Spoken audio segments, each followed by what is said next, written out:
for me, I think. Yeah, I've met Introvert at a couple lands as well. He's a great guy and done very well when he's been at the events, especially for his where he plays in EU and for MENA. But I want to see what Poe. I mean, I recognize Poe as well. I mean, they've been crazy with the cannon. I remember seeing crazy combos with them with the cannon. And then I want to see what Introvert's Lance does against Poe, though, because I mean we haven't seen a whole lot of Lance gameplay in most of the regions. So seeing Introvert launching that out with the Vector and also having Bow, that's gonna be. I was just about to say, dude, how it's gonna be like turning out. Can we get some recognition right now for in this Chalkroma meta that we're having a Zola versus Vector right now on the screen? This is crazy. In any meta, having Vector versus Zola is a crazy matchup, and I'm all for it, AJ. So far, Introvert Taher is on the winning end of this matchup. Nice signature to be able to get that first strike. Yeah, for sure. And, you know, right now, Introvert's trying to use the range of that Lance to kind of out-prioritize Poe's range with that cannon, kind of be able to get some neutral lights there, kind of be able to sit back a tad bit. Poe does get that two-piece combo. Introvert gets the downlight, neutral air into Dare. Nice little three-piece string. Poe gets a little bit of a string of his own with the cannon. He picks up Axe, tries to web star of Introvert. Introvert goes unarmed gameplay, picks up Lance, and starts dominating again with the Lance. As I say that, Poe comes in with a double downlight. He might have a KO opportunity here. He does because of the missed attack. Gets that Dare, gets a neutral light, and knocks out the side of the map. There we go. Poe with some amazing chip damage, but he was, as you mentioned, struggling just a little bit to find that knockout. Some situations he had a Seer ready to go, but he went for a Dare instead. So some small mistakes, and wow, that dodge, able to not get hit by that signature. Very tight timing by Poe. Second time around though, Taher is going to be able to connect it, swapping over to the Lance, and we already know we're going to get to see some of those signatures. But what is this? Poe getting ready for some cannon action, getting Taher down into orange. I know he wanted way more, but he's going to have to make do with that. Yeah, for sure. And, you know, you still have Introvert Taher there with the a little bit of a damage lead. Poe's going to try to knock that out with that cannon range. Gets that Silite there, but that bow neutrally lands. And I have a feeling we're going to see a downlight neutral air. And it does land, and Poe goes down into that final stock. And this is a relatively close game for game number one. Yeah, Poe was really able to tie that up in his second stock, especially whenever he was on that cannon. Now he has the axe to try and find this knockout. Looking for a hit. Nice weapon throw by Taher to make sure he doesn't get hit by a D-light or an N-light. Poe can't find the finishing blow. Yeah, it's interesting here too, and I think the last time, I mean, these guys have played against each other previously too, and if I recall, Poe had that advantage, but it looks like Introvert Taher is doing really well at kind of baiting these attacks out. We do see Poe come in with a cannon backward sider though that launches Taher off the ledge and gets knocked out. But it's one stock all. Taher's got a half stock lead, but with cannon, anything's possible. But as I say that, Lance Sider does come in clutch. It's going to lead into a knockout opportunity there from Taher. Tries to do a signature, thinking Poe's going to jump right into it. Just a lot of movement, a lot of dodge dancing here. Trying to get away and just trying to be able to outspace the opponent. Dare does come in. Missed the knockout opportunity, gets the Dare option, gets the neutral air into neutral sig, but misses neutral sig instead.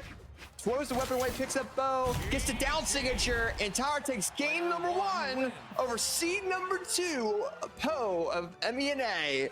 And that was a relatively close, very, very close game there. It could have gone any other way, and I mean, Poe's cannon was going crazy, but just wasn't able to get those different options, and the range that Lance offered with Taher there was phenomenal. So very nice job, but I mean, what do you think we're going to see in game number 2 from these guys? I don't know, man. I'm going to be completely honest. In neutral game, it looks like Taher was running circles around Poe. As you mentioned, he was able to bait out those attacks and just consistently punish him. And I mean, I'm definitely surprised right now by the outcome of that first game, but I'm not opposed to Poe potentially being able to take this back. Of course, we saw that massive string that Poe was able to get. Thing about Poe in that first game is whenever he did get something, he got a lot of something, and he got a lot of damage. If he's able to just be on the winning side 10% more, that's Taher losing like 2 stocks faster. Yeah, so we'll definitely see. I mean, it looks like Poe's kind of changing his playstyle a little bit. He's been able to knock Taher down into the red of that first stock already. Taher does come back with some rebuttaling damage, and now swapping back to that bow, trying to do a little bit of bow damage and maybe go with the down signature again with Vector. But Poe expects that, gets that GC downlight into neutral air, and Poe is definitely going into the second game a lot better than what he was in the first game here. For sure, massive difference. Able to pick up that read, wanted to keep going on the ground, but he wasn't able to find anything. Just eagerly looking for any follow-up off of any move that he's getting. But Taher able to get a knockout with that signature. He's swapping over to that lance, which he will be sticking to here, as Poe is trying to find some punishes here. Now, as an Axe main, or as an avid Axe enjoyer, I gotta say, this matchup I would usually very heavily favor toward the Axe player, but Taher is playing it so well. He knows the range of that lands so well, and he's been able to kind of out-prioritize what Poe's been doing. And Poe's been also throwing out these attacks very quickly to a point where I think they're just kind of throw-out attacks, and we're seeing Taher really punish those. Poe does go ahead, though, either way, get that cannon dare knockout on Taher and have a little bit of a lead. But if Taher picks up that lance again, I think that was the main thing that was catching Poe in a little bit of an issue. Almost got that three-piece, though, with that signature. That was close. Oh, no. Oh, no. Difference. Oh, nice signature coming up Taher, but he almost got gimped there. Yeah, that was incredibly scary, and Taher is a little bit shaked up by that.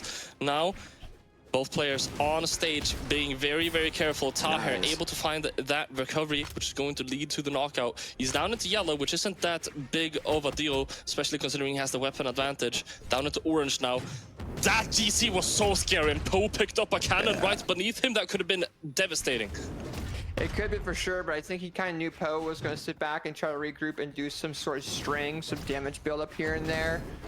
And now you're seeing Poe dash dancing. He's kind of trying to bait Taher into attacking because he knows he has to attack, and he's been getting really good punishes. Picks up that axe, gets the axe neutralite, throws the weapon away, picks up cannon, backward dare, does not land, but neutralite does, and Poe takes game number 2 into their name with a lot of really good control of that ledge with that cannon and the axe. And I think we've got a set on our hands, AJ. And now, if I know any of these players correctly, I don't think we're going to be seeing that many legend swaps. We're seeing, of course, the Vector locked in from Taher immediately. Poe, I don't know if I've seen Poe play anything other than Zol at this point. I think he, like, every tournament he's played, he's really played Zol. Like, I think it's like 35 sets that he's had. Or, I'm sorry, 26 sets that he's had on stream. They were all Zol. So... But it's interesting, though, because now we're seeing Poe starting to adapt against Introvert, Taher there. I want to see what Intro can kind of do in regards to adapting against that new playstyle that Poe's throwing out. It's like a mixture of dodge dancing and kind of baiting him out a little bit. But I think Poe has the most difficult time against Taher's lance. And we're seeing that quite a bit, especially in the past 2 games. So if Taher's able to get that lance more often and use bow as like a KO option with that bow down signature, that would be the best option for him. But I think he just want to play a little bit bow. He's kind of showing his skill set a little bit now with it. But Poe has so much range with that cannon, he can just get punished into this string so easily with that bow option if he picks it up. So he's now over to lance. Does get thrown off the ledge, misses the signature, has a lot of recovery frames, and Silent Cider comes in, and Poe now has that lead. Another thing as well, I was just going to mention it. We get to see that side signature, which gives me a really good segue. Those signatures are not hitting anymore. Like, they worked in the first game. In the second game, Poe was really playing around them quite well. He saw that, oh, Taher, you love using these signatures, don't you? I'm going to try and space them out and punish them instead. Taher now already in this third game. I'm not sure if he's 100% realized that these signatures have been getting slightly adapted to. We aren't seeing them get used as much, but I think he's going to have to pay the price if he continues overusing them. And Poe, I mean, what is happening? What is happening, AJ? Where did Taher's HP go? He's pre-firing Taher a lot, but we do see Taher coming with that Lance Cider KO, which is very nice, especially off that ledge, which will lead to some really nice KO options. But what Poe was doing was he's almost like a step ahead of Taher, and Taher was trying to adapt and wasn't able to really do so. We saw that with that nice little string with that cannon from Poe as well, and Poe is currently up an entire stock over Taher there. And even with the lance options, I think Taher's allowing for Poe to get that platform control where he can regroup and do those strings. and that's a big deal. If Taher's able to take that platform control away from him, Poe's gonna be more confused. He's gonna be in the air. He's not gonna land those attacks as much. And, there we go. Oh my gosh, gets that 4-piece combo onto Taher there, gets that recovery, gets the down lane there again, tries to do a signature this time. Taher counters that, misses his own signature, gets neutral aired. He's so down in the red of that final stock, and down like neutral air lands, and Poe takes game number 3 into their name, giving them the lead in the set, 2-1. Poe got like 15 attacks by the end and didn't even get hit once. I mean, like, Poe is in their flow state right now, and I don't know if Taher is going to be able to stop him, AJ. I'm starting to get a little bit afraid. I think he can stop him, but he's got to find a way against that aggression that Poe's having against him. Taher's starting to be like, he's trying to push in a little bit more with him, and I think it's leading into issues where they are having a rough time adapting to that aggressiveness, and we're seeing some really nice combos coming out of Poe, but that neutral control is such a big deal for Cannon with the strings. So if he can kind of keep him in the air a bit, that would be the main thing.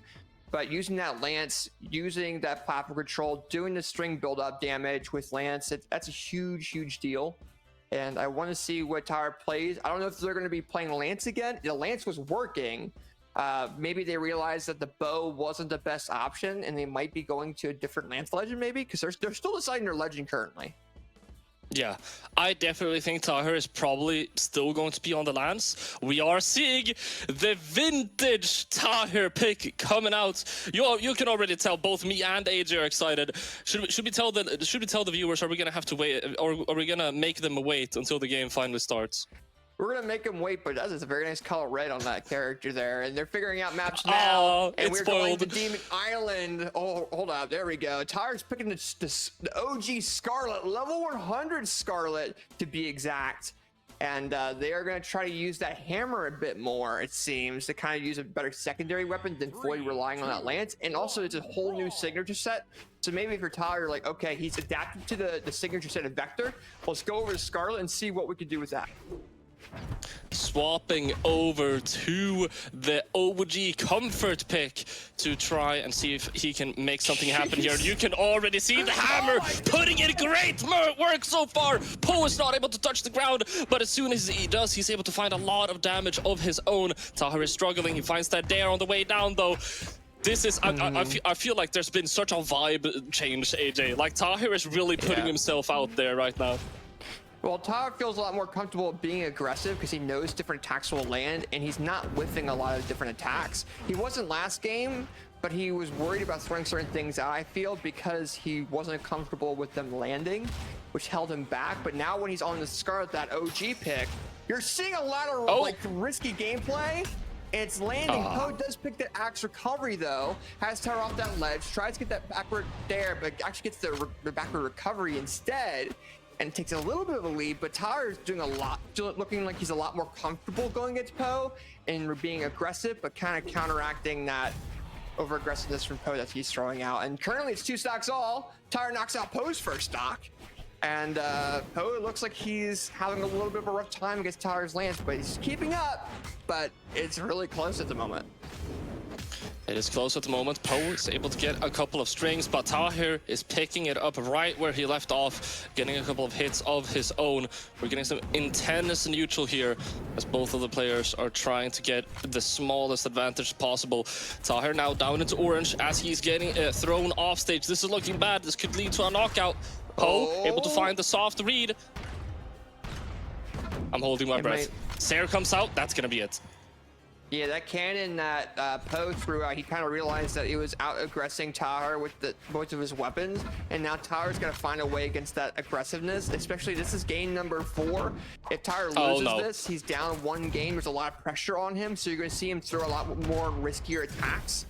And like, for example, those signatures, if that would have missed, he would have had so many recovery frames to get punished on. But that Stomp Cider does come in clutch, throws that hammer, picks it at Lance, does the off-edge down sig, but doesn't land it. And Poe gets the punishment, gets that 2-piece combo into that recovery. There it is. There you have it, ladies and gentlemen. Poe is going further in this bracket, beating Taher 3-1 in a very nice aggressive fashion with that cannon.